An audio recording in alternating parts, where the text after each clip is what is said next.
1시간 정도 MBM 내용에 대해서는 인쇄 수익과 부의 속성이라는 제목을 가지고 여러분들하고 1시간 동안 공부하는 시간을 갖겠습니다.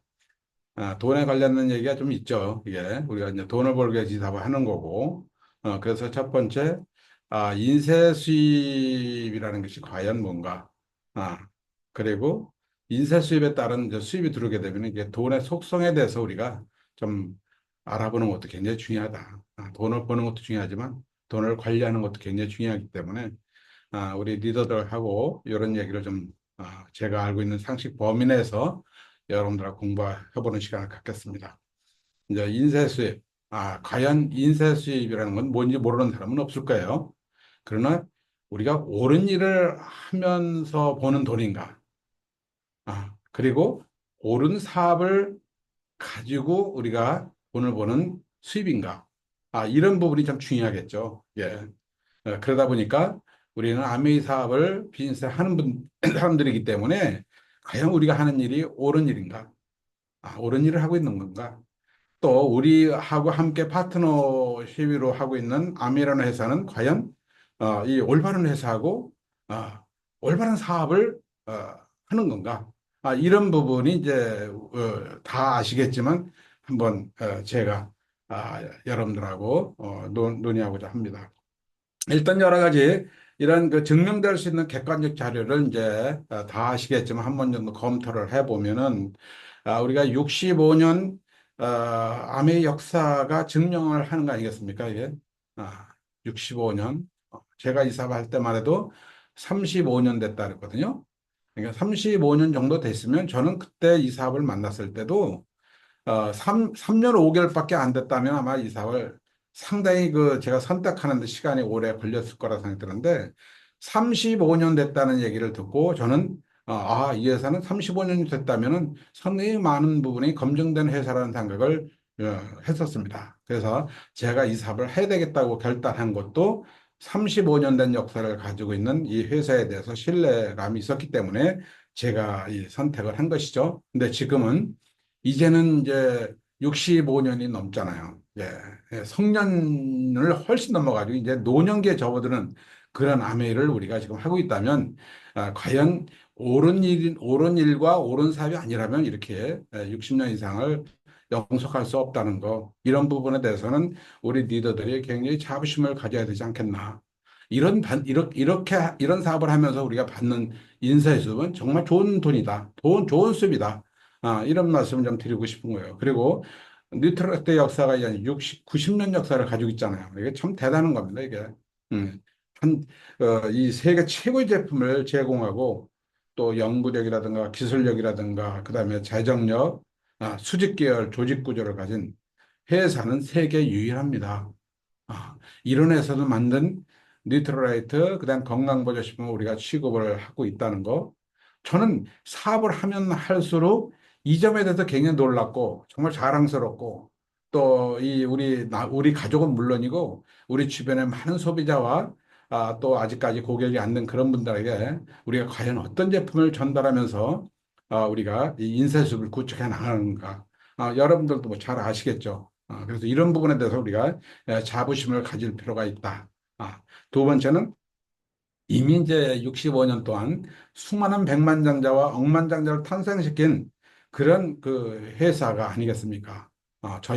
저희가 이 사업을 할 때만 해도 사실 한국의 다이아몬드가 네 족밖에 없었어요. 그래서 그 내조의 다이아몬드를 보고 이거 되는 사업이다 이렇게 생각하는 사람 많지 않았거든요. 이게 단 그냥 뭐 이 돈이 들어가는 사업도 아니고 부업으로 가능한 사업이고 또 스폰서가 아주 이 스폰서님께서 이 사업을 선택한 거에 대해서 저는 신뢰를 갖게 됐기 때문에 이 사업을 이제 시작을 하게 된 건데 그것도 이제 2년 동안 제가 부업으로 시작을 했기 때문에 돈 들어가는 사업도 아니고 남한테 피해되는 사업이 아니라고 하니까 알아볼 필요는 있는 것이죠. 그러다 보니까 2년 정도 이 사업을 하다 보니까 진짜 이 사업이야말로 내 인생을 바꿔줄 만한 아주 앞으로 비전 있는 사업이라는 생각을 했기 때문에 제가 이제 2년 후에도 이제 전업을 하게 된 것이죠. 이런 부분. 그리고 이제 억만장자 탄생했다고 하는데 과연 억만장자는 어떤 사람들일까? 이런 분들. 이 네트워크 마케팅을 통해서 억만장자가 나올 수 있을까? 많이 나왔습니다. 이런 부분에 대해서는. 그래서 특히 이 네트워크 마케팅은요. 무형의 자산이에요, 이게. 이제 앞으로는 유형의 자산 시대는 지났습니다. 땅 가지고, 부동산 가지고, 건물 가지고, 이렇게 기업을 이끌어가는 기업들은요, 이제 사라지기 시작했고, 또, 이 비전이 없어요. 그러나, 무형의 자산이라면, 뭐, 네이버라든가, 아니면 구글이라든가, 이런, 어? 이 유저들이 과연 몇 명이냐, 유저 수에 따라서 그 회사가 평가되는 그런 시대가 이제 왔고, 앞으로도 그런 시대가 이제 오겠죠. 이런 것이 이제 무형자산인데 여러분들이 하고 있는 이 사업은 무형자산에 가깝기 때문에 우리는 상속세 같은 게 없습니다. 이 상속세 같은 것이 거의 40% 이상 되고 있고 심하면 55% 넘는 그런 상속세 부과하게 되는데 우리가 백만장자, 억만장자가 된다 하더라도 이 나의 네트워크의 권한을 누구한테 물려주더라도 상속세가 전혀 없다는 거, 이거는 우리에게 또 큰 가치가 아닌가 생각이 들어요. 세 번째는 평범한 사람이 할 수 있다. 어, 평범한 사람이 할 수 있는 사업이 과연 뭐가 있을까? 요즘은 더 없어요. 예. 자영업, 우리 한국이 약, 뭐, 30% 가까이 자영업 비율을 가지고 있다는데, 전 세계에서 이렇게 높은 자영업을 가지고 있는 나라도 많지 않습니다. 아마 우리나라가 최고 높을 거예요, 이게. 근데 이제는 이 자영업이 쉽지 않습니다. 올해 어렵지만 아마 내년에 가게 되면 이 자영업이 훨씬 더 어려운 경제 환경을 맞이할 것이다. 예. 그래서 제가 돈이 아무리 많다 하더라도 전 자영업 같은 것을 투자하면서 하라고 하면 저는 안 합니다. 그만큼 앞으로 어려운데 우리 사업은 무자본, 무점포, 무경험으로 가능한 사업이잖아요. 이 산무에 대해서 제대로 우리가 알아보고 한다면요, 이 사업을 못할 이유가 없는 거예요. 이런 부분에 대해서. 그래서 이런 사업에 대해서 우리가 기회를 주는 사업이다. 어, 가치 있는 일을 하는 사업이다. 이제 막 사업을 시작하신 분들은 과연 아메이가 가치 있는 사업일까? 사람 만나면 거절당하고 거절당이 너무너무 싫어가지고 참, 예? 때로는 말이야 보이지 않는 것서 눈물을 흘리기도 하고, 내가 이 사업을 왜 하지? 뭐 이런 생각도 하며 했는데 과연 이게 가치로운 사업이라는 게 과연 뭘까? 김학현 사장이 얘기하는 게 진짜 맞나? 어. 맞지 않다면 뭐 30년 동안 이 사업을 왜 합니까? 앞으로도 할 필요가 없죠. 어. 이미 제가 10년 만에 제가 내 꿈을 이뤘고 10년 만에 받을 만큼 받은 보상을 다 받고 그러는데 내가 이게 가치로운 사업이 아니란다면 지금 여러분들 앞에 나타날 일도 없고 아마 내 자식들한테도 권하지 않을 겁니다. 이런 부분에 대해서. 그래서 우리가 가치 있는 사업이라고 하는 것은 이제 로봇과 AI 시대에 여러분도 왔고 앞으로도 이제 지배를 하겠죠. 이제 AI가 탄생하면서 고학력자들의 직군이 이제 사라지기 시작하고 있고, 그 다음에 로봇이 이제 생활화되면서 생산직 근로자들이 이제 할 일이 없는 그런 시대가 온 겁니다. 로봇이 요즘 변한 모습을 보니까 아주 놀랄만한 일이 벌어지고 있습니다. 앞으로 어디까지 진화될 건지 정말 상상도 못하는 일들이 벌어지고 있는데, 과연 이런 상황에서 우리가 어떤 사업을 하겠습니까? 예. 직장도요. 저희가 다닐 때만 해도 58세 정년을 보장했는데, 이제 벌써 뭐 40대 되면 벌써 예, 직장을 보장이 안 되고 뭐 은퇴할 준비를 해야 되는 그런 시대가 이제 온 거죠. 얼마나 불안합니까? 이런 시대에서. 그런데 우리가 하는 사업이 뭘까? 건강, 미용, 그다음에 영양. 이게 웰빙의 3대 요소잖아요. 이게요. 어, 이게요. 이 건강, 미용, 영양은 제가 봤을 때는 어떤 대안이 없어. 이게. 로봇이 할 수 있는 것도 아니고 AI 할 수 있는 것도 아니에요. 이게. 근데 우리는 이미 65년 전부터 암에서 이 세 가지의 가치를 가지고 우리가 시작하고 있다는 거죠. 특히 건강. 특히 90년 역사를 가진 뉴트럴라이트는 전 세계 아마 유일무이할 거예요. 그냥. 어. 저희는 이제 사업을 오랫동안 하다 보니까 핀이 이렇게 다이아몬드 이상 되면은요, 뉴트럴라이트 농장을 다 견학도 했습니다. 그러니까 제가 10번 이상을 다녀왔을 거예요. 예. 갔다 올 때마다 감동이 됩니다. 예. 그리고 이제 저희가 거의 30년 정도의 뉴트라이트 먹으면서요, 진짜 이 건강을 유지하고 있잖아요. 저희가 이제 친구들하고 운동을 해도요, 체력이 딸리질 않아. 어, 진짜 너무 감사한 거, 이런 거. 아파가지고 병원에 누워본 적이 거의 없단 말이죠. 예. 감기 같은 것도 우리가 약을 먹는 게 아니라 아스라시 10개만 딱 먹으면 끝도 없이 일어나잖아요, 이게. 어. 세상에 이런 약을 먹으면 그 부분은 나을 수 있지만 다른 장기가 망가지고 있다는 건 의사라면 다 알고 약사라면 다 아는 거예요. 예. 우리도 공부를 했기 때문에 그 정도는 다 알고 있지 않습니까? 근데 뉴트라이트를 아무리 먹어도 우리 건강에 문제가 있을까요? 어. 저는 단연코 우리 친구들한테는 주변 사람한테 자신 있게 알릴 수 있는 것은 뭐냐면은 뉴트라이트를 내가 잘못 설명해가지고 과다 복용을 시킨다 하더라도 이제까지 부작용이 있었던 적은 없었습니다. 그러니까 좀 맘 놓고 얘기할 수 있는 거예요. 많이 먹으면 먹을수록 좋은 거죠. 이런 부분에 대해서. 그래서 이제 내년 9월부터는 이 웰리스 쪽으로 해서 이제 오픈이 되잖아요. 그러면 이제 병원하고 우리하고 이제 바로 조인돼가지고 의사가 처방을 내린 걸 가지고 약으로 처방하는 게 아니라 뉴트럴라이트로 우리가 처방할 수 있는 거예요. 우리가 약사 역할을 다 할 수 있는 겁니다. 이런 시대가 이제 오고 있다는 거죠. 그래서 인류의 건강을 우리 에이버들이 책임질 날이 지금도 오고 있고 앞으로도 올 것이다 이런 생각을 하는 거예요. 이제. 네. 그다음 미용. 우리 이 아티스트 화장품. 우리가 화장품을 연구해가지고 생산해가지고 판매하는 과정까지 우리가 한번 생각하면 얼마나 이게 어렵고 힘든 과정들인가. 그러나 이런 우리 아메이라는 회사가 이런 제품 우리한테 공급을 해주고 있잖아요. 우리는 써보고 좋으면 자랑만 하면 되는 거야. 재고가 필요 없고 창고가 필요 없어. 나쁜 반품하면 되는 거야. 예, 이런. 이게 얼마나 우리에게 기회입니까, 이게? 세분의 영양. 퀸 같은 거 우리가 지금 공부도 하고 집에서 다 쓰고 있지만, 최소한, 영양이 파괴되지 않는 범위에서 우리가, 물도 절약되고, 전기도 절약되고, 모든 게 다, 전략되고 있잖아요. 이런 부분이 보면은요, 벌써 우리 아미라는 회사는 오래전부터 이런 좋은 제품들을 우리들로 하여금 취급하게끔 만들었다는 거. 이런 부분이 또, 가치라면 가치겠죠. 예. 그래서 helping people live better life. 음, 많은 사람들에게 좀 더 나은 생활을 할 수 있도록 돕는 일을 누가 하고 있다? 우리가 하고 있다. 이런 부분에 대해서. 예, 이런 부분이 이런 일을 하고 있는데도 이제 주변 사람이 못 알아들으면 힘들죠. 그죠? 거절하거나 아니면 본의 아니게 이제 난 아메 제품 안 써요. 아니면 난 사업 못 해요. 뭐 이런 얘기 들으면은 뭐 누구나 이 부분에도 듣기 좋아하는 사람 아무도 없습니다. 이런 부분. 그러나 우리도 그런 상황들을 겪어내면서 여기까지 왔기 때문에 이런 많은 보상과 인정을 받으면서 오니까 뭐 그건 아무것도 아닙니다. 그 감정은 아주 순간적으로 이 세월이 가면서 사라지지만 그 누적된, 거절이 된 누적은 영원히 내 자산으로 남는다는 거 다 알고 계시잖아요. 이런 부분에 대해서. 그다음 네 번째는 65년 전부터 ESG 경영을 해온 겁니다. 여러분 잘 아시잖아요. ESG 경영. 이제 요즘은 ESG 경영이 안 되면은 기업이 아무리 좋은 회사 하더라도 인정 못 받습니다.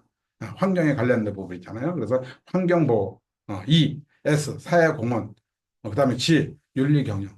이 세 가지를 이미 지금 전 세계가 이런 GSG 경영을 하는 기업이 아니면 인정을 안 하고 성장을 하기 어려운데 우리 아메는 이미 65년 전부터 이 ESG 경영을 해왔다는 거. 이런 부분이 우리 니들이 다 알고 계시지만은 정말 자부심을 가져야 된다. 마지막 부분, 이 제 개인적인 생각입니다. 이게. 아, 정치적으로 인류의 평화를 기여한 사람에게 주는 상이 노벨 평화상이죠. 그죠? 음. 근데 향후 세계 인류 건강 증진에 기여한 기업에게도 노벨 평화상을 받을 날이 오지 않겠나. 저 개인적인 생각이라서요. 아메 있으면 참 좋겠다. 아메가 될 것이다. 전 조심스럽게 이렇게 또 예측 한번 해보고 해봅니다. 이건 뭐 우리 에이비어들하고 같이 좀 아, 대화를 나누는 시간이기 때문에 제 개인적인 말씀을 좀 드려본 겁니다. 두 번째, 이제 그다음에 시간의 심에 관련된 부분 말씀드릴게요. 시간의 심이 과연 뭔가? 어, 시간의 심이라는 것은 사업과 장사의 차이는 시간 투자와 비례한다. 장사하고 사업 차이가 뭘까? 예. 어. 그래서 많은 사람들은 이 장사하고 사업하고 구분 못하는 사람은 없지는 않아요, 이게. 그러나 이 장사는 내가 지금 옷을 팔고 음식을 팔아도 그 고객이 거절하고 고객이 싫은 소리하고 거기에 대해서 부정을 한다 하더라도 참잖아요. 식당 주인이 싸움합니까? 음식이 좀 불만이 있다고 해서 싸움할까요? 고객이 불만하고 한다고 해서 그런 건 없어요. 어. 근데 우리 사업은 그 사람한테 정말 더 좋은 삶을 살게끔 해주고 이 상속가이 되는 이런 사업을 알려주면서 우리가 거절당하면 굉장히 참 힘들죠. 어. 이게 왜 그럴까? 이런 부분에 대해서. 그래서 장기 비전을 가지고 하는 사업이 바로 비즈니스예요. 사업이에요. 사업이라는 건 짧은 시간 되는 게 아니에요. 장사는 짧은 시간 되잖아요. 물건 파는 바로 수입이 들어오잖아. 물건 파는 바로 수입이 들어오기 때문에 참고 견딜 수 있는 거야. 근데 이 사업은 지금 판다고 해서 제품을 전달한다 바로 수입이 들어오긴 하지만은 네트워크가 커져서 배수의 원리가 커지면서 나중에 2년, 3년 돼서 큰 수입이 들어오는 거지. 지금 팔아가지고 큰 돈 됩니까? 이 차이를 구분하지 못하는 이 사업에 대해서 굉장히 힘들어하는 경우가 많아요. 여러분들. 음. 그러니까 이 장기 비전을 보고 이 사업을 해야 된다. 그래서 특히 하면은 65년 이상 유지하고 성장한 기업이라는 걸 이미 말씀드렸죠. 자, 50년 이상 유지한 기업을 이 경제 용어로 그레이트 기업이라고 평가해요. 위대한 기업을 평가해 줍니다. 음. 전 세계에 그 흔치 않아요. 이런 기업들이. 우리 한국에도 지금 굴지 기업 중에서 삼성이나 현대나 롯데나 SK나 한화나 이런 기업들이 50년 이상 됐어요. 제가 알고 있는 유한양행 같은 데가 이제 50년 거의 100명 가까이 되잖아요. 이런 기업들은 다른 거죠. 음. 뭐 산표식품인가? 진미식품 이런 데도 이제 거의 50년 이상 됐죠. 이런 작은 중소기업도 오래된 기업들이 많긴 하지만 제가 알고 있는 이 대기업이 이렇게 오랫동안 한다는 것은 우리 그레이트 기업, 아주 위대한 기업이라는 거예요. 근데 아메는 65년 동안 성장을 해왔고 앞으로도 아마 롱런할 수 있는 전 유일한 기업이라고 저는 생각합니다. 이런 부분에 대해서. 예, 우리가 여기에 이제 관련돼 있기 때문에 이런 자부심을 가지고 사업을 할 필요가 있다. 내가 50년 동안, 30년 동안 열심히 해가지고 여기 네트워크를 형성했는데 어느 날 갑자기 없어졌어. 이게 무슨 의미일까요? 예, 그죠? 그런 일이 없다는 거죠. 예. 그래서 아메이 비즈니스를 새우들의 합창이라고 그래서 우리 그 업라인이 그렇게 표현해서 사업 설명할 때. 예. 고래는 창이라면 딱 때리면은 그냥 쓰러지죠. 어. 고래 잡기는 쉬워, 어떻게 보면. 근데 새우는 창의를 죽일 수 있는 게 아니에요. 그래서 작은 소비자가 많으면 많을수록 우리 네트워크는 아주 안정적이고, 장기적으로 우리가 할 수 있다. 그런 의미라고 하면 됩니다. 그래서 옳은 투자는 투자도 사업도 장기 시간 투자가 관건이에요. 자, 이 부분에서는 제가 좀 설명을 드리겠습니다. 투자도 사업도 장기 시간 투자가 관건입니다. 음. 저도 과거에 이런 실수도 많이 해봤거든요. 투자, 옳은 투자, 10년 이상 해야 성공할 수 있습니다. 주식이든 부동산이든 모든 게 다 그래요. 어. 단타를 하거나 안 하면 내가 피폐해져요. 그리고 돈 잃어요. 절대 기관을 따라잡을 수가 없어요.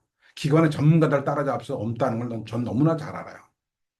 그래서 혹시 여러분들이 뭐 제 개인적인 생각이라고 할 수 있을지 모르지만 매일 앉아가지고 주시장 뭐 시장 형황파 뭐 이러지 않으시면 좋겠어요. 어. 아예 그냥 5년, 10년 묻어둘 생각하고 투자하는 건 몰라도 단기간에 어떤 수익을 내는 것은 전 권하고 싶지 않다. 옳은 사업도 마찬가지입니다. 10년 이상 해야 진짜 이 사업이 옳은지 그런지 알 수 있는 거예요. 어.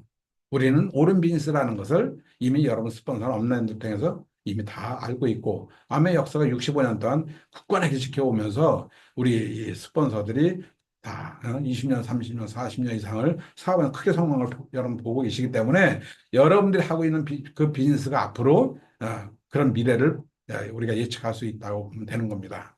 그러면 우리가 덱스터 신뢰를 보게 되면 덱스터 같은 경우는 58년 동안 사업을 하시다 돌아가셨잖아요. 그렇죠? 근데 이제 자녀들이 이 사업을 물려서 하고 있죠. 나카자마 가오루는 45년 동안 사업을 해가지고 일본 전역에 엄청난 기회를 주는 그런 사업을 하고 있고요. 뭐 왕리카이 우리가 잘 알고 왕리카이라든가 홀리첸 같은 사람도 거의 40년 이상을 사업하신 분들이에요. 우리 김종희 사장님, 그다음에 김기범 사장, 그다음에 우리 김현애 사장님 다 25년 이상, 30년 이상 사업을 하시면서 이 기타 EDC도 다 10년 이상 사업을 하신 분들이 지금 최소한 다이아몬드 아니면 EDC장 다 됐다는 거죠. 그렇다면 우리는 어떻게 할까요? 10년 이상 하면 끝까지 버텨보는 거죠. 어. 일이 이상 안 나면 다이아몬드 되지 않겠습니까?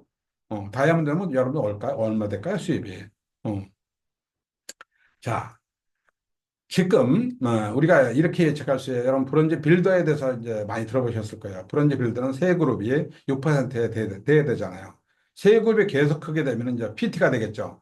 PT가 되면 나는 에메랄드가 되고 그 PT가 파운드 PT가 나는 파운드스 에메랄드가 되는 거예요. 그래서 지금 1억 이상 수입이 된다고 얘기를 합니다. 지금 한국의 에메랄드 수입이 1억 이상입니다. 자, 여러분들 지금 세 그룹이 움직이는 리더가 있거나 아니면 세 그룹을 지금 찾아서 세금을 만들 것이다. 이런 계획을 가지고 있다면 여러분 10년 후에는 어떤 수입을 받을까? 그 상태로 계속 간다고 하면은요. 제가 봤을 때는 최하 3억 이상 수입이 됩니다. 왜 그럴까요? 바로 BB이기 때문에 그렇습니다. 수익성 지수 때문에 그렇습니다. 자, 그걸 하나의 사례를 본다면은 일본이 우리보다 10년 앞서가고 있습니다. 미국은 35년 이상 앞서가고 있습니다. 일본은 에메랄드가요, 10년 전에 1억이었습니다. 지금 거의 2억이 넘을 거요. 자, 미국은 이미 10년 전에 1억 5천이 훨씬 넘었어요. 지금 어떨까요? 아마 내가 알기로는 한 3억? 4억도 되는 사람도 있어요. 그럼 우리가 지금 세 그룹이 움직여서 더 이상 내가 안 나온다 하더라도 계속 세 그룹만 유지해 나간다 하더라도 10년 되게 되면 뎁스가 되면서 수익성 지수가 있으면서 BB가 높아가면서 물가 상승 다 반영하면서도 일본처럼 미국처럼 되지 않겠어요? 여러분들. 가야금도만 성공한 게 아닙니다. 내가 세급을 찾아서 세급을 함께하는 여러분들 에메랄드도요 어마어마한 수입이 되고 평생 죽을 때까지 수입을 보장받으면 상속된다는 의미를 생각하면은 이 사업의 가치는 저는 무궁무진하다고 생각을 해요. 자, 그래서 장기 시간 투자라는 것을 염두에 두면서 이 사업을 꾸준히 해나가시를 바랍니다. 자, 세 번째는 마음가짐입니다. 어떤 마음가짐을 가지고 이 사업을 하면 될까요? 모든 이 세상은 사람이 해서 안 되는 게 없다고 저는 생각하는 사람 중 한 사람입니다. 어, 그 사람이 해서 안 되는 건 뭐냐? 내가 마음 먹게 달려 있는 거예요. 어떤 생각을 가지고 있느냐? 내가 어떻게 평가를 받고 있느냐? 이런 분이라고 생각하거든요. 그래서, 제 사례도 좀 말씀 좀 드리겠는데, 일단은 여러분들 진짜 좋은 사업, 옳은 일을 하고 있다면요. 진중하고 아주 소신 있는 그런 생각을 가지고 이 사업을 좀 해야 된다고 저는 생각해요. 이게. 소신은 뭘까? 원칙을 가지고 이 사업을 해나간다는 거예요. 이게. 그 다음에 이희일비. 네. 이건 뭘까? 그때 내가 어떤 기쁜 일이 있다 너무너무 좋아하고, 그때 어떤 슬픈 일, 거절당해서 너무너무 슬퍼하고, 이러지 말라는 거죠. 리더는 정말 포카페스처럼 내가 속이 상한다 하더라도 겉으로 항상 웃으면서 정말, 호수의 백조처럼 이렇게 움직이는 리더들이 결국은 훗날 그걸 다 끌어안으면서 큰 리더가 되는 걸 많이 볼 수 있습니다. 그래서 이 평상심을 잃으면 안 된다. 이게 쉽지는 않아요. 사실은 이게. 그죠? 균형을 맞춰 간다는 게 쉽지는 않습니다. 이게. 그 다음에 세 번째, 이 평상심 하면서 삶의 원칙. 이 부분은 제가 은행에 있을 때 성공하신 고객이 어느 날 식사를 하면서 그런 얘기 해주더라고. 김 차장, 제가 차장 시절인데, 김 차장. 인생을 앞으로 살아갈 때 항상 원칙을 내 가슴 속에 두고 항상 움직이게. 어, 그러면 어떤 한쪽으로 기울어지지 않으면서 그렇게 크게 실수를 하지 않는다는 거예요. 그걸 가만히 생각해보니까 우리 사업에도 이 시스템이라는 게 있는 거예요. 그 다음에 스폰서가 있는 거죠. 그러니까 스폰서와 이 팀에서 이 시스템을 잘 지켜나가면 그 원칙을 지켜나가는 거더라고요. 그러면서 꾸준히 그걸 지켜나가는 분들이 계속 어렵고 힘든 부분이 있다 하더라도 그 이 원칙 하에 내가 습관이 생기면서 올바른 사업을 꾸준히 지속적으로 하면서 성장하고 10년 이상 하면서 어마어마한 성공하는 분들 다 보면 이런 부분들을 다 내면에 가지고 있다는 거죠. 이런 부분에 대해서. 음. 원칙을 가지고 자기가 걸어온 길을 꾸준히 걸어온 사람들이 크게 성공한다. 음. 그래서 이 크게 성공한 사람들은 항상 원칙을 가지고 산다. 자, 우리 사업으로 말하면 시스템과 스폰서를 중심으로 해서 이 사업을 지켜나간다. 이렇게 이제 우리가 풀어 나갈 수 있겠죠. 전 부시 대통령이 인상 규범에 대해서 이렇게 한마디로 요약을 했습니다. 어느 책에 보니까, 진실을 말하고 남을 탓하지 마라. 굳건하게 최선을 다하고 용서하라. 그리고 끝까지 완주하라. 이렇게 얘기하셨거든요. 이건 무슨 얘기일까? 세상이 나를 어떤 이 딜레마를 갖게 해주고 어려움을 겪게 해준다 하더라도 항상 원칙을 중심에 두고 살게 되면은요, 흔들리지 없이 끝까지 내가 가고자 하는 길을 완주하라는 얘기예요. 주변에 흔들리지 말고.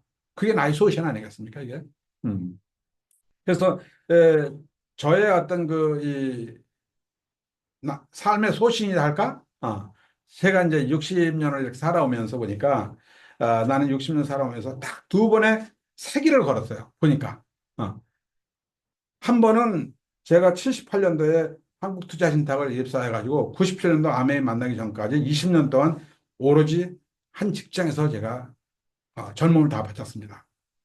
이때요, 노태우 대통령 시절에 지방투자신탁 해가지고, 이 인천의 신세계 투자신탁, 대전에는 중앙투자신탁, 저 광주에는 한남투자신탁, 그다음 부산은 제일투자신탁, 이런 투자신탁이 생겼을 때 기존에 있는 투자신탁 직원들을 두 계급 승진시켜주면서 스카우트 한 적이 있어요. 그러니까 저는 이 수원에서 오랫동안 있었는데 수원에서 굉장히 많은 고객들 유치하면서 이름이 나 있었죠. 그 저한테 모 투자신탁에서 2계급 특진을 시켜줄 테니 와라. 저는 그걸 거절했습니다. 이거 지금 생각해보면은 너무 좀 잘했다는 거죠. 어. 두 번째는 뭐냐면 95년도 아메를 만나가지고 2년 부업이라 가지고 97년도 다이아몬드가 되기 직전에 지점장을 갈 것인가 다이아몬드 갈 것인가 여기서 제가 이제 결단을 한 거죠. 음. 제가 보니까 이 투자 신탁이 굉장히 잘 나가 급여가 좋다 하더라도 미국의 사례를 보니까 골드만삭스나 JP 모건 같은 회사들이 투자 신탁이 다 계열사나 자회사 한 부서로 이렇게 소속돼 있더라고요. 근데 그때만 해도 우리 한국투자신탁과 대한투자신탁은 은행보다 훨씬 더 큰 수신고를 가지고 있었거든요. 그래서 우리 굉장히 자부심을 가지고 일을 했거든요. 근데 미국이나 일본 같은 데 보니까 다 노무라 증권 밑에 투자신탁들이 다 계열사로 있더라고요. 제가 봤을 땐 분명히 그런 트렌드로 갈 거라 보여지고, 내가 거기서 계속 뭐 퇴직할 때 근무한다 하더라도 내가 평생 다닐 직장은 아니라고 생각하기 때문에 제가 이제 아메이를 만나는 즉시 2년 동안 부업을 하면서 성장을 하면서 제가 그 직장을 살펴섰을 때 옳은 일인가 그런 일인가 했는데 지금 생각해보니까 정말 저는 너무나 선택을 잘했다는 거죠. 이런 부분에서. 지금은 이제 제가 이 현업을 지금도 하고 있는 거 아니겠습니까? 예, 다 이미 떠나가 있는 상태죠. 자, 이런 부분에 대해서 이제 만 가지 말씀을 좀 드렸고요. 세 번째, 장기 시간 투자에 대해서 좀 말씀을 드립니다. 자, 복리의 원리, 배수 원리, 이 부분에서 시간의 심은 복리의 심이다. 이렇게 이제 얘기를 많이 해요. 예. 그래서 이 복리의 원리, 배수 원리, 시간의 심이라는 건 항상 우상향 수입이 특징이에요. 우상향 수입의 특징이라는 것은 시간이 가면 갈수록 수입이 계속 증가한다는 겁니다. 수입이 떨어지는 게 아니야. 그런 성향을 가지고 있는 게 아니야. 어. 그래서 아메이가 우상향 수입입니다. 맨 처음에 6천 원, 7천부터 시작하지만 2년, 3년 가게 되면은 이제 뭐 7천만 원, 1억도 수입이 되고 이제 10년 이상, 20년 하게 되면은 이제 뭐 5천만 원, 1억 연봉, 1억, 5억, 뭐 10억도 돼가는 거잖아요. 그러니까 중간에 그만두니까 그 수입은 못 받는 거죠. 아니면 시스템대로 하지 않으니까 못 받는 거죠. 어. 올바로 지금 배운 대로만 해나간다면 누구나 그렇게 할 수 있다는 거죠. 이런 부분들에서. 그래서 이런 어떤 복리의 심을 가지고 있다는 것을 우리가 믿으셔야 돼요.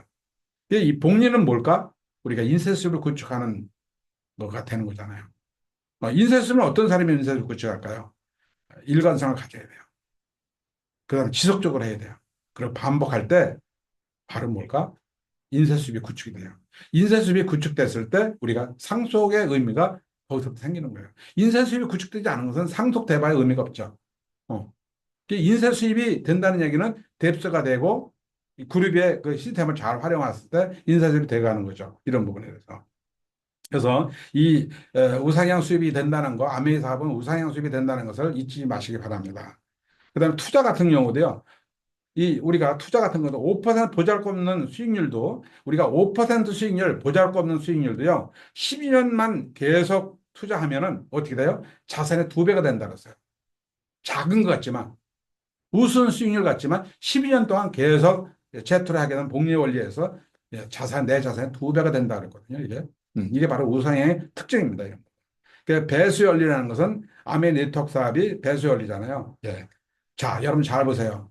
나는 해도 안 돼. 6개월 뭐 이제 왜 소비자도 안 생겨 뭐 이렇게 얘기하는데 저희가 예전에 이 배수연리를 공부할 때 어떻게 배웠냐면은 여러분 6개월 동안 열심히 했는데 2명밖에 소비자를 못 찾아놨어요.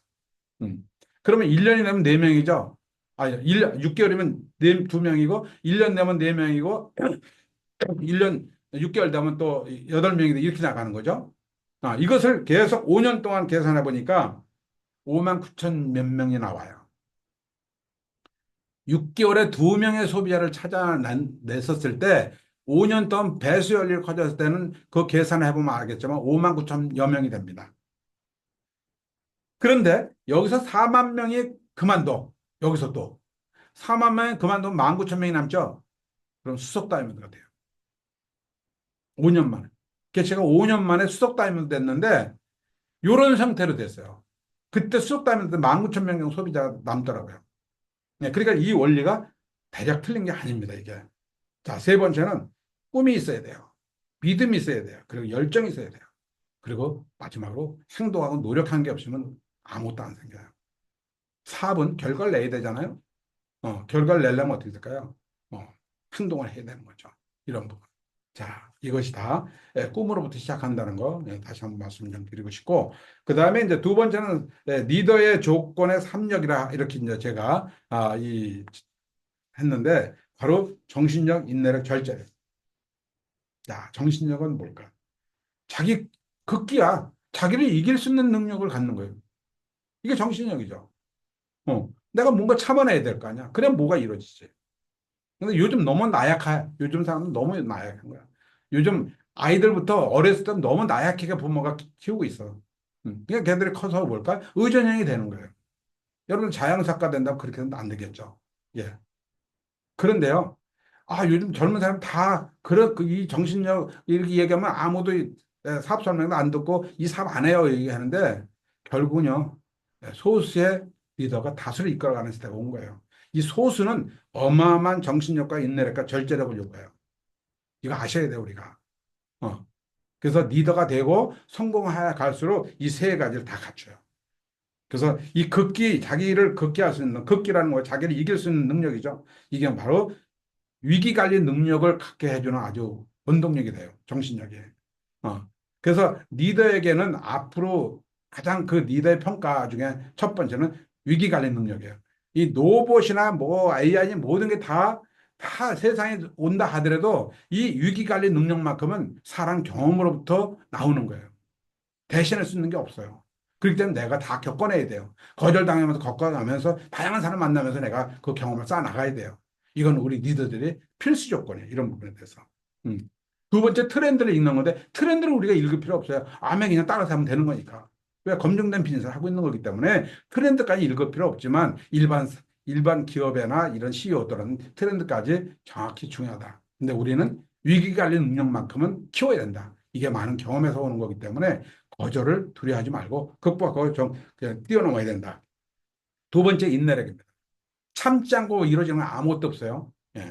그래서 이 와인도 100일, 1000일, 그다음에 만일을 숙성시켜야 좋은 와인이 되듯이 우리도 그런 숙성이 돼야 돼요. 그래서 이 공자의 말씀은 좀 전하겠는데 요건 좀 한자 같은 얘기를 좀 하는데 그냥 이 한자 얘기하면 싫어하겠죠.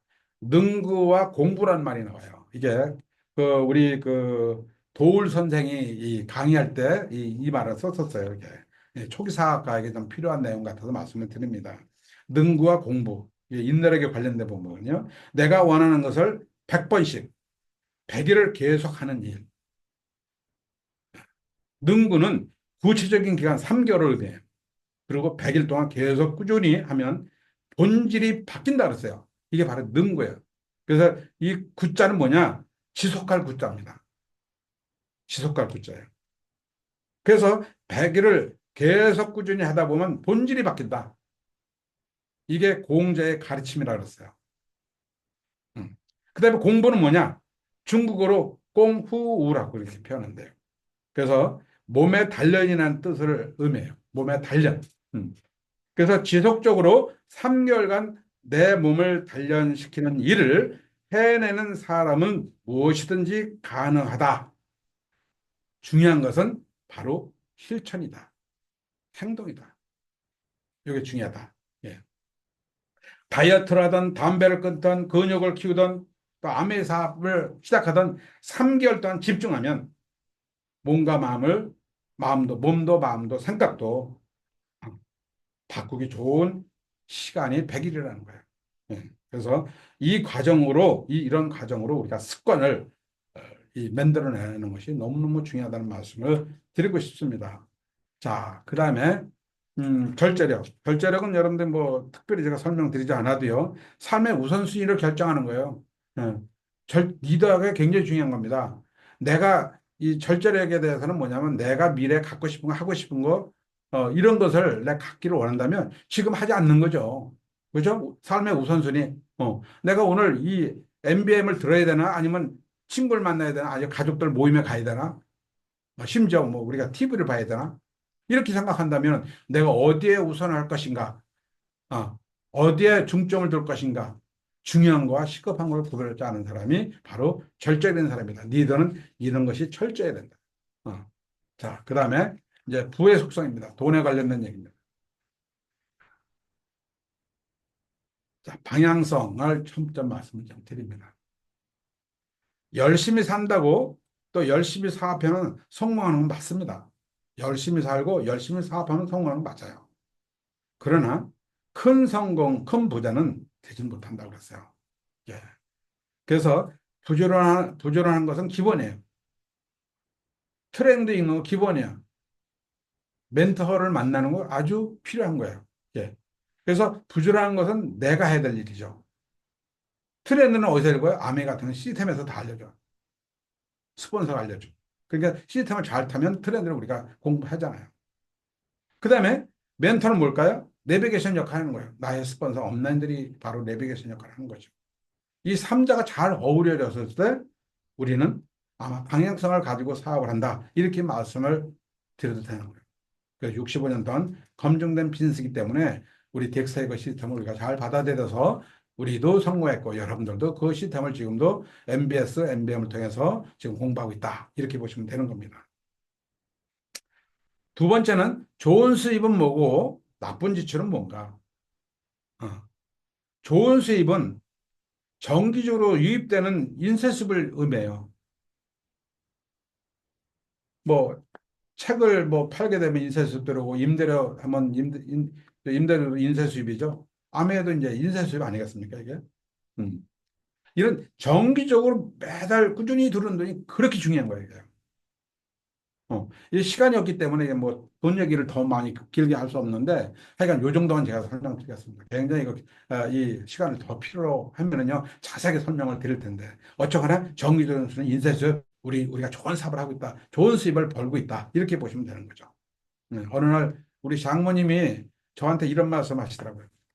아, 김서방, 일도 안 하는데 이렇게 용돈을 줘도 되나? 뭐 이렇게 얘기를 하시더라고요.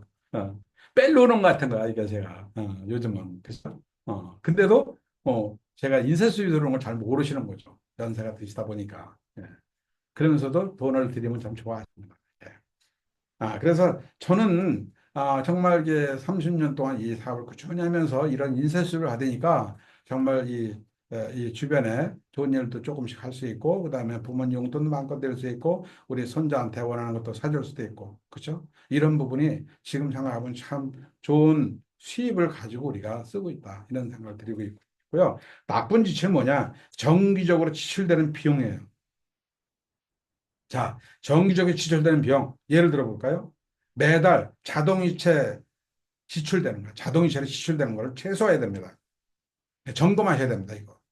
어, 나도 모르게 나가는 돈 있죠? 그래서 카드 사용 같은 거 저는 우리 파트너들한테 카드를 없애라고 얘기합니다. 성공할 때까지는.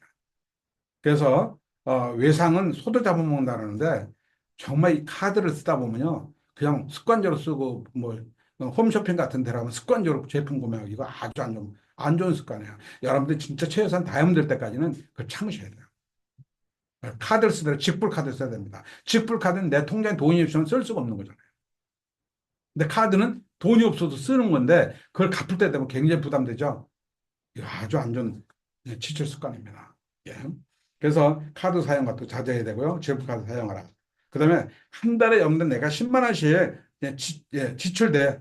이거에 속지 말라는 거예요. 한 달에 10만 원씩 지출되는 걸, 아이, 작은 돈이라고 생각하지 말라는 거죠. 10만 원 뒤에는 36개월로 매 분할해서 10만 원 지출되는 것이 얼마나 무서운가. 3년 계약을 하고 10만 원 지출하면 3년이 못해요. 360만 원이에요. 360만 원을 짜리가 매달 나도 모르게 그냥 새 나가는 거예요.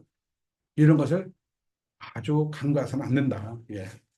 철저하게 이 지출에 대해서 내가 어디가 새는지를 철저히 점검하셔야 돼요. 이런 거. 그다음에 부자의 그 특징을 보게 되면은, 자, 이건 부자의 특징이 어떤 특징을 가지고 있는가 우리가 한번 공부를 해볼 필요가 있겠죠. 왜냐하면 우리도 이제 부자가 될 거기 때문에. 어. 첫 번째는 부자의 특징을 이렇게 보니까 수입보다 지출, 비용 관리를 더 중요시한다 그랬어요.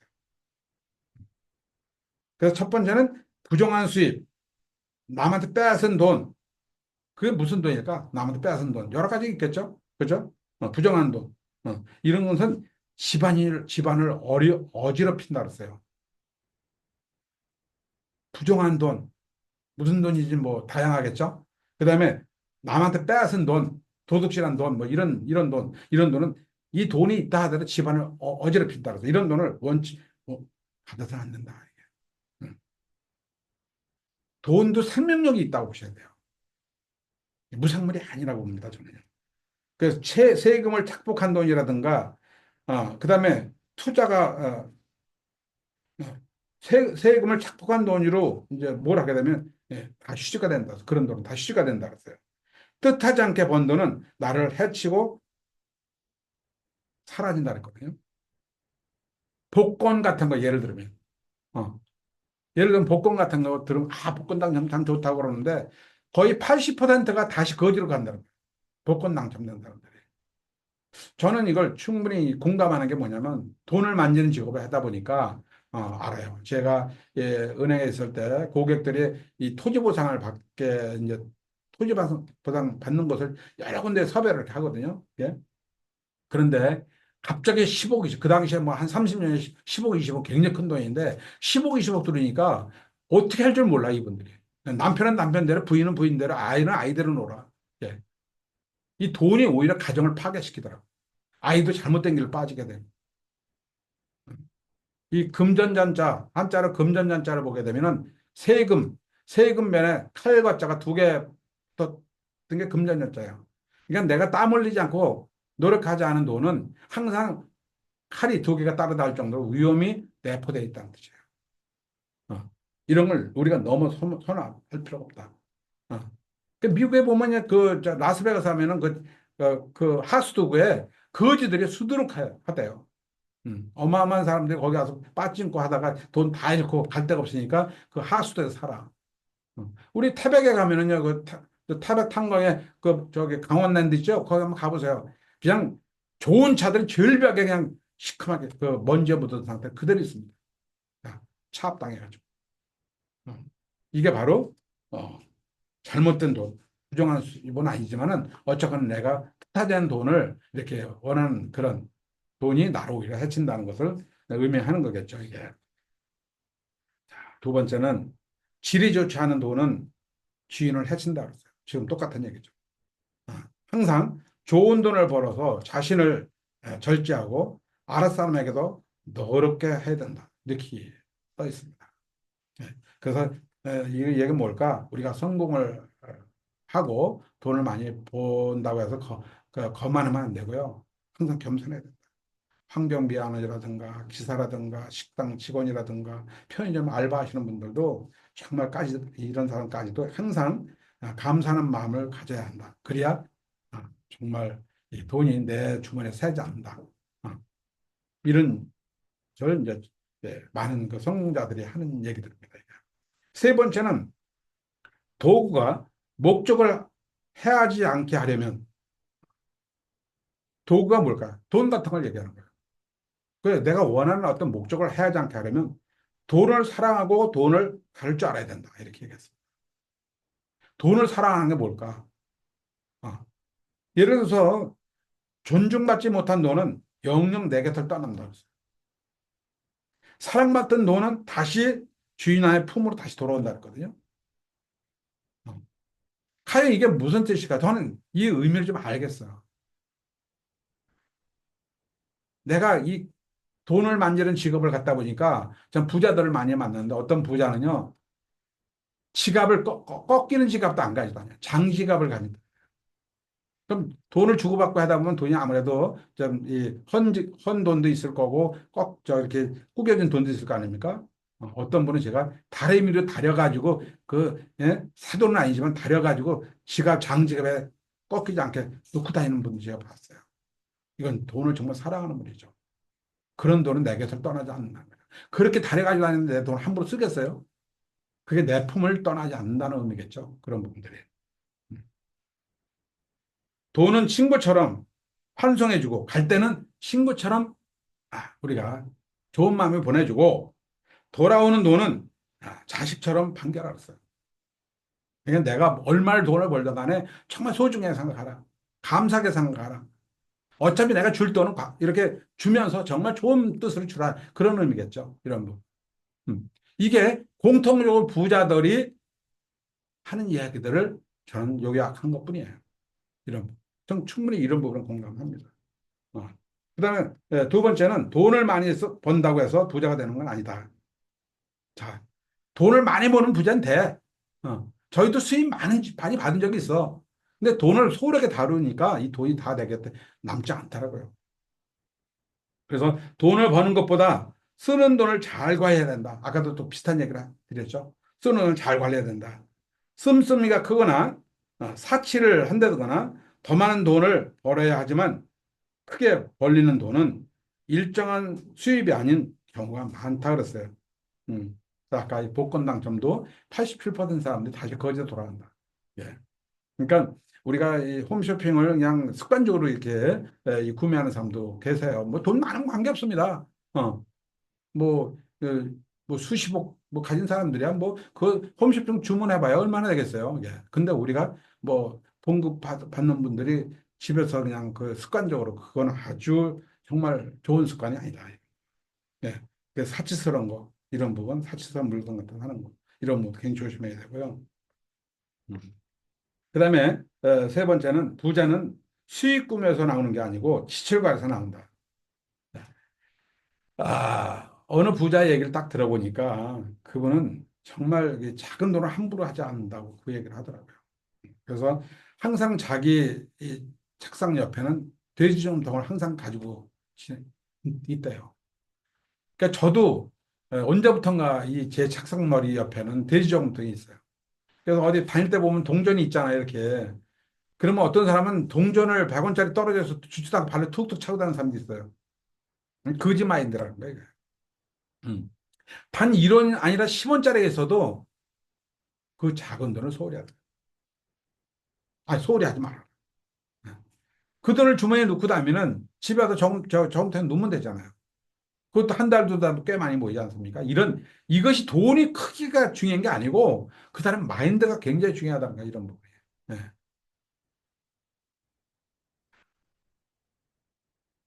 참, 이거는요, 진짜 우리가, 그래서 부자들은 돈을 함부로 다루지 않아요.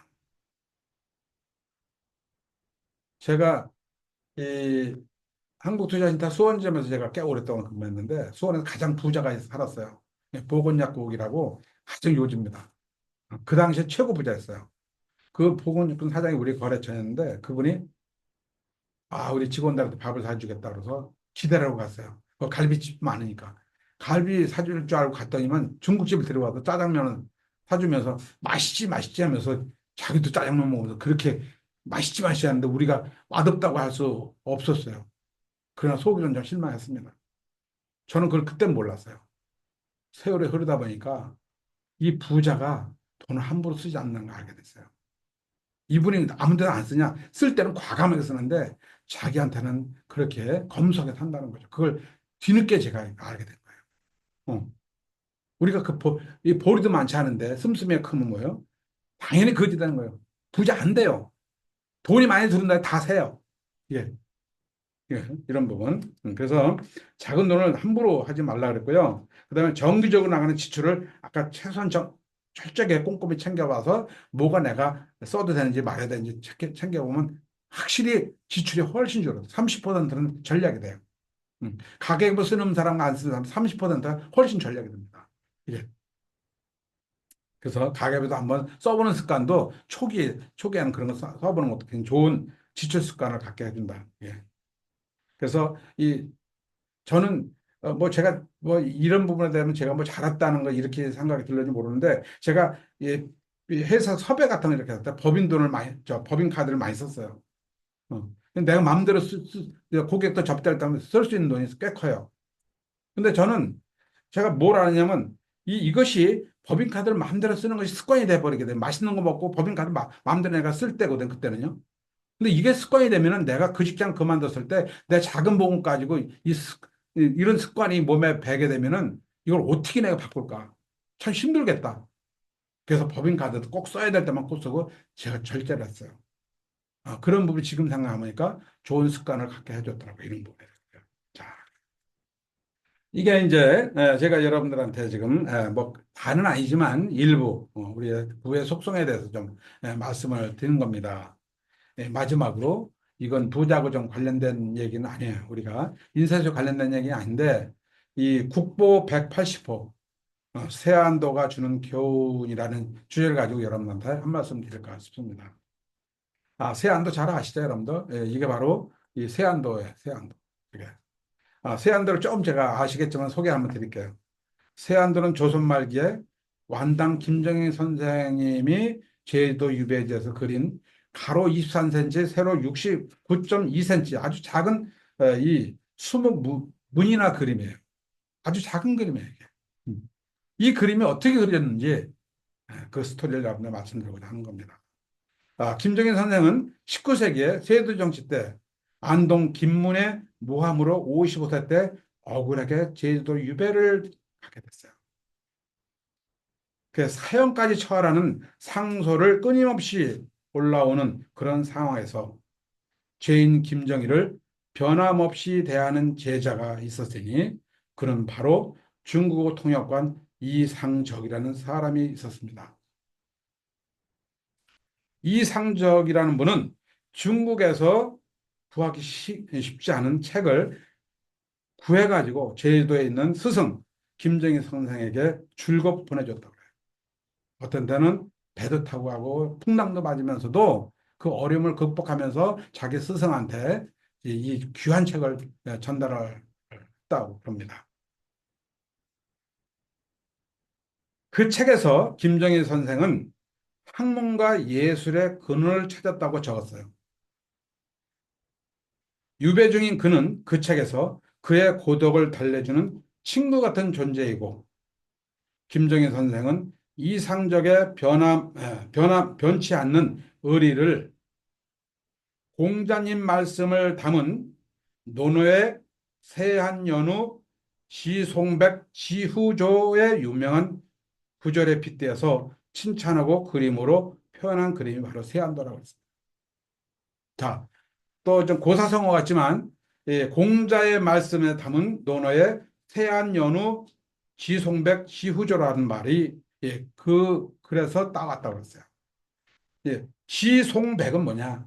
송백, 소나무 송자에다가 잣나무 백자야. 예.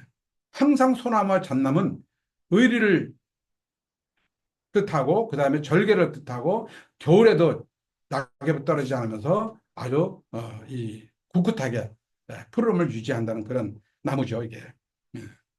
그런 그림을 이분이 이제 그린 거죠. 그래서 세안이란 말은 한겨울 추운 날씨를 의미한다고 해요.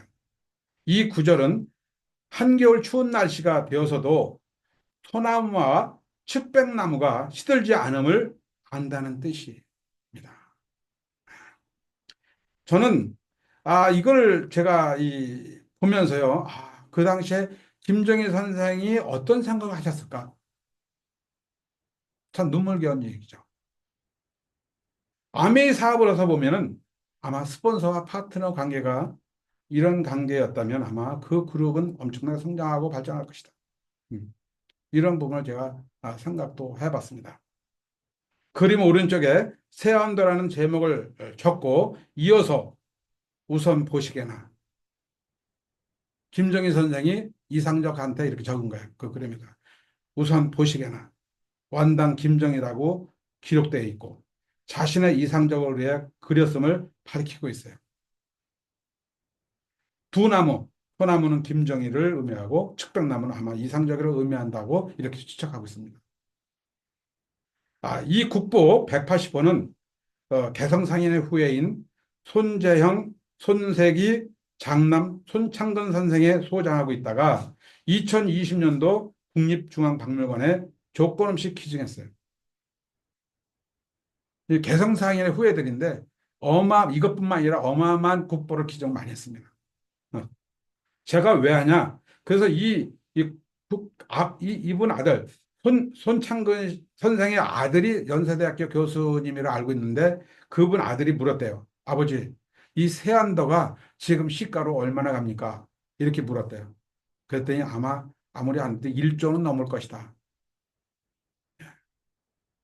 그전에도 많은 국보급을 국가에 이렇게 기증하고 마지막으로 1조 원이 넘는 세안도 국보를 이제 국가에 기증함으로 해서 이분은 정부로부터 2020년도에 문화훈장을 추서를 받았죠. 음. 이분이 왜 제가 잘하느냐? 우리 동네 용인에 이제 묵리라는 곳에 저희 동네가 이제 산이로 둘러싸여 있는데 그 산이 200만 평이 이분이 가지고 있다가 산림청에 기증을 했습니다. 조건 없이. 그때 1,000억 정도 됐어요. 그게 2012년도 4월 5일. 그때 기증한 날, 저는 그날 이사를 했더라고 보니까. 음. 아주 대단하고 훌륭한 분이에요. 어.